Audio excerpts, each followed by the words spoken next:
saya Muhammad Ridho Febriansyah. Perkenalkan, nama saya Dimas. Perkenalkan, nama saya Rizky Faturrahman. Kami di sini akan menjelaskan tentang kromatografi kertas dan kromatografi lapis tipis. Prinsip kromatografi kertas.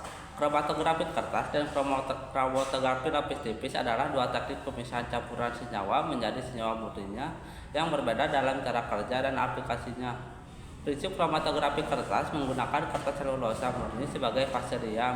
Pelarut bergerak rapat pada kertas, komponen-komponen bergerak pada laju yang berbeda, dan campuran dipisahkan berdasarkan pada perbedaan bercak warna.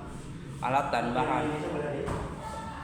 bahan yang terdiri dari kertas, camber, alat tulis, gelas ukur, pembanding, dan bahannya adalah kertas, pelarut, larutan, nilda.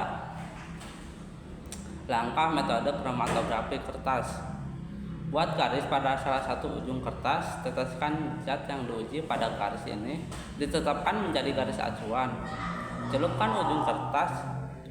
ujung garis yang dekat dengan garis ke dalam pelarut, amati dan tunggu beberapa saat, dan ukur jarak antara batas pelarut dan noda terhadap garis. Prinsip kromatografi lapis tipis. Kromatografi lapis tipis menggunakan lapis tipis silika atau alumina yang seragam pada sebuah lempeng gelas atau logam ataupun plastik yang keras sebagai fase diam. Fase gerak adalah pelarut atau campuran pelarut yang sesuai. Alat dan bahan KLT: open, chamber, pipet volume 5 ml, pipet volume 10 ml. Bahan dari KLT yaitu silika gel, alumina, selulosa, kalsium hidroksida, damar penukar ion, magnesium fosfat, dan campuran dua bahan atau lebih. Langkah kerja kromatografi lapis tipis. 1. Membuat garis pada plat KLT dan diberi tanda untuk posisi awal campuran yang akan dipisahkan. Lalu ditambah 1 tetes masing-masing campuran diteteskan pada titik-titik KLT. Sampel yang sudah diketahui pun dimasukkan. Plat dikeringkan dan dimasukkan pada chamber sedemikian rupa sehingga titik-titik pada plat tidak menyentuh solvent.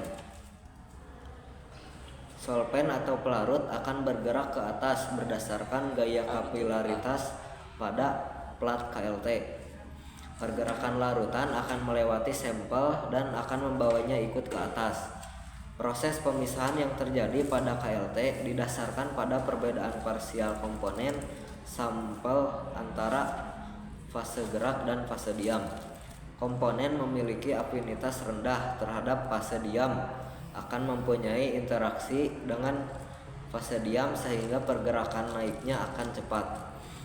Sebaliknya, komponen yang memiliki afinitas tinggi terhadap fase diam akan mempunyai interaksi yang lebih kuat dan terjebak di fase diam sehingga pergerakan akan lambat.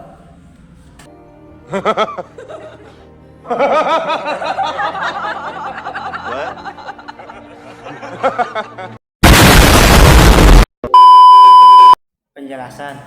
1. Kelebihan dan kekurangan kromatografi kertas. Kelebihan: hemat biaya, banyak digunakan dalam pengembangan obat baru dan berbagai jenis formulasi dari tanaman obat. Dapat digunakan untuk memisahkan senyawa kimia dan biokimia secara rutin. Dapat digunakan untuk mengidentifikasi kotoran atau ketidakmurnian dalam senyawa. Kekurangan: pemisahan tidak dapat diulang dengan sempurna. Pemisahan tergantung pada sifat kelarutan dan keatsirian senyawa yang akan terpisah. 2. Kelebihan dan kekurangan kromatografi lapis tipis. Kelebihan: hemat biaya, banyak digunakan dalam pengembangan obat baru dan berbagai jenis formulasi dari tanaman obat. Dapat digunakan untuk memisahkan senyawa kimia dan biokimia secara rutin. Dapat digunakan untuk mengidentifikasi kotoran atau ketidakmurnian dalam senyawa. Kekurangan: kerja penyakutan pelat kaca dengan penjerap agak diringankan dengan adanya penyaput otomatis, tetapi masih diperlukan tindakan pencegahan tertentu. Perbedaan KK dan KLT. Fase diam, KK menggunakan kertas selulosa, sedangkan KLT menggunakan lapis tipis, silika atau alumina. Fase gerak, KK menggunakan pelarut, sedangkan KLT menggunakan pelarut atau campuran pelarut yang sesuai. Pemisahan KK memisahkan berdasarkan perbedaan bercak warna, sedangkan KLT memisahkan berdasarkan perbedaan pola pergerakan antara fase gerak dan fase diam. Dalam sintesis, KLT memiliki kelebihan dalam keserbagunaan, kecepatan, dan kepekaannya dibandingkan dengan KK, namun KK masih digunakan dalam beberapa aplikasi karena sederhana dari mudah dioperasikan. Demikian dari kami, mohon maaf bila ada salah kata dan mohon kritik sarannya. Wassalamualaikum warahmatullahi wabarakatuh.